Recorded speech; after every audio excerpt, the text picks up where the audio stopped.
Even though I'm not a religious person, quite the opposite actually. There's one Indian religion I have the uttermost respect for, and that's Sikhism, or Sikhi as it should be called. I mean, sure, every religion claims it has figured out the right way to live life, a set of rules to walk down the righteous path compiled in Holy Scripture. But I am yet to come across any religious community that so ubiquitously upholds the virtuous principles prescribed to them as the Sikhs do. But what it even is, Sikhism?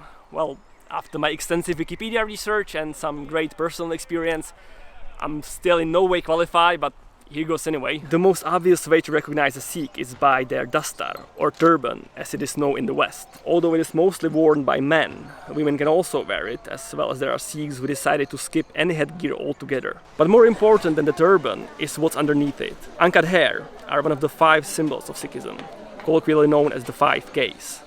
Alongside uncut hair, or kesh, it is kanga, a small wooden comb, kachera, an undergarment quite similar to boxer shorts, kirpan, a ceremonial dagger, and lastly kara, a steel bracelet. Sikhism has its roots in the historical region of Punjab, the land of 5 waters, aka rivers Jhelum, Chenab, Ravi, Satluj and Beas, all later joining the river Indus. Today the region is unfortunately artificially divided between India and Pakistan, and Sikh diasporas can be found all over the world, with the biggest one being in Canada and the United Kingdom. The founder of Sikhism, Guru Nanak, was born in the 15th century in today's Pakistan to Hindu parents. As a young boy, while swimming with his Muslim friend, he disappeared underwater and the stream took him away. His parents thought he had drowned, but miraculously he wandered back home 3 days later with some pretty revolutionary claims, like that there's no such thing as a Hindu or a Muslim. Many winters after his near-death experience / spiritual reborn at the age of 50, Guru Nanak founded a small commune and his followers began to be known as the Sikhs. And although Sikhism was conceived from several branches of Hinduism, it is a monotheistic religion, invoking one timeless and among other things genderless supreme being. All this took place during the Mongol Empire, which wasn't particularly happy about a new religious movement forming within its premises. And 2 out of the 10 Sikh gurus were executed after they refused to convert to Islam. Martyrdom was unfortunately a huge part of early Sikhism. There's a lot more complicated history, really complicated, especially recent history.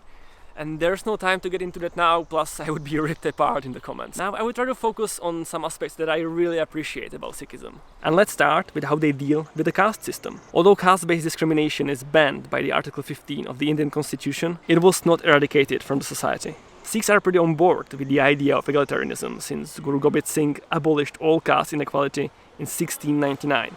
And in theory, castes are as good as gone from Sikhism. One can still find remote communities that participate in various forms of caste-based discrimination, but the religion as a whole has to be recognized as a major force for equality. And that's not the only positive impact Sikhs have on Indian or any other society they find themselves in. It is obligatory for them to provide food and shelter to anyone who seeks it. Band Ke Shako. The idea of sharing what you have with others is one of the basic pillars of Sikhism. So a langar hall, a communal kitchen, is usually attached to a gurudwara, a Sikh temple. And visiting such a place is out of this world. No matter who you are or where you come from, you will be served the same food as everyone else. No amount of wealth can secure you a better treatment. The richest CEO and the poorest beggar would be sitting next to each other in this sacred utopia of equality.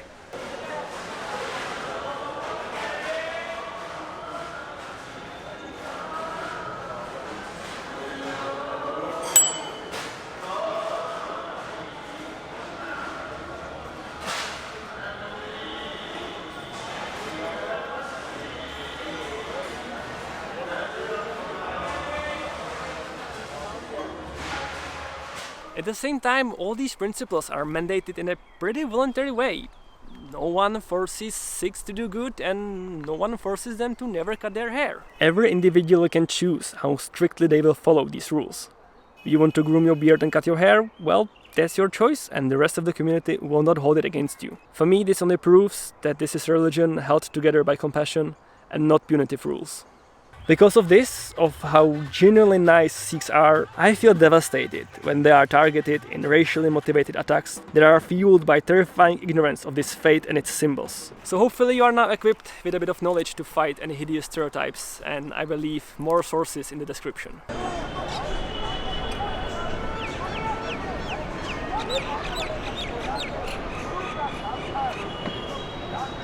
I earned your subscription, well, you know what to do. I really appreciate it.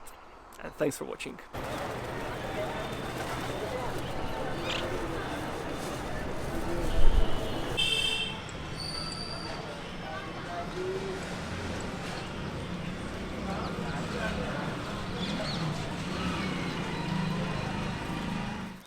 And I should probably explain why I'm talking about this in the middle of a forest. Well, when I was in Punjab, everything was so incredible. I felt stupid to film my face, and I instead pointed my camera on everything else. So that's why I'm in the middle of this forest. Subscribe.